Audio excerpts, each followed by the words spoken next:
आइपुगेको थिइनस् रुखनेरी छु Day 16 of 75 days of hustle challenge. As I already told you, मेरो exam आइसक्यो. सो बिहान उठेर यसरी पढ्दै थिएँ. देन अल्छी लाग्छ अनि म यो गर्छु. लल द्याट वाज इन्सेन.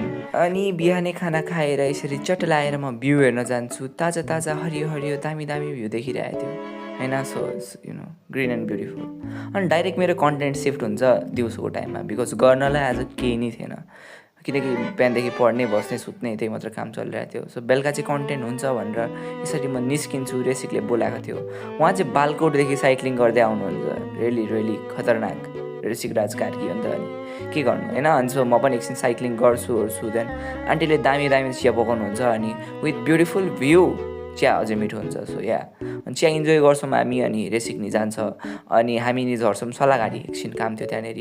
सो या अनि खाना खाने मन थिएन हामीलाई. सो मोमो खान्छु मोमो सक्यो दिन यहाँनिर. Bye see you.